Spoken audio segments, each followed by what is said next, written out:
श्रीकृष्ण जन्माष्टमीच्या खूप खूप शुभेच्छा मंडळी. तर आज होती श्रीकृष्ण जन्माष्टमी आणि आम्हाला जायचं होतं गावाला. तर आम्ही निघालो गावी. आमच्याकडे होता पाऊस. सासऱ्यांनी म्हटलं की पाऊस येतो आहे तर येऊ नका, कारण जंगल पडतो आमच्या गावाला जाताना. पण मग पाऊस इकडे नव्हता आमच्याकडे, जिथे आम्ही राहत होती ते ऊन होती. मग आम्ही निघालो गावी जायला. मध्ये जाता जाता एक दोन ठिकाणी थांबावं लागते. मग काय रुद्रांश इंस्टावर टाकण्यासाठी थोडंसं शूट केलं. नंतर समोर गेलो आणि तिथे रुद्रांश म्हणाला की मला पाणीपुरी खायचं, आणि इथलं पाणीपुरी एकदम भारी असते हां.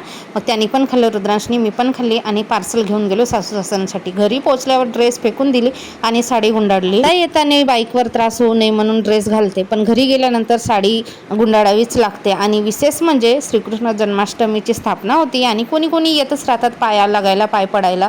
मग काय साडी घालावीच लागते. गेल्या गेल्या काही धुतले, चहा वगैरे केल्यानंतर भात ठेवलं. बाकी सासूचं सगळं झालं होतं, वडे, पुऱ्या, त्यांच्या पोपटीच्या घुगऱ्या वगैरे असं बरंच काही पदार्थ बनवून झाले होते. नंतर मी हार बनवला, फुलं वगैरे तोडून ठेवले होते. आणि फर्स्ट टाईम आहे की मी कान्होबा म्हणजे जन्माष्टमी सेलिब्रेशनला घरी गेली. आणि आमच्याकडे ना अशा पद्धतीने श्रीकृष्ण राधा यांची मूर्ती मांडली जाते. आणि अजून एक मूर्ती असते, तिला ढिवरीन म्हणतात. तिच्या डोक्यावर एक टोपली असते, त्याच्यामध्ये चणे फुटाणे टाकले जाते आणि लाह्या टाकल्या जातात. तर अशा पद्धतीने आमचा जन्माष्टमी सेलिब्रेशन झाला. ही आहेच माझी सासूबाई, सासू अम्मा आणि सासरे बुवा म्हणजे मामाजी आणि मामीजी म्हणते मी. आणि लग्नाला 7 वर्ष झाले. 7 वर्षामध्ये पहिल्यांदाच मी जन्माष्टमीला गावी गेली.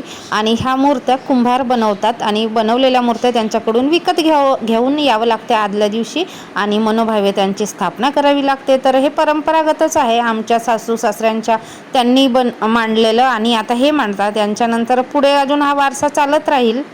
दुसऱ्या दिवशीच्या संध्याकाळी मूर्तीचं विसर्जन केलं जातं, वाजत गाजत घेऊन गेलं जातं. पण आम्ही विसर्जनाच्या दिवशी राहिलो नाही. संडेच्या दिवशी आम्ही रिटर्न येऊन गेलो, कारण रुद्रांशी एक्झाम होती.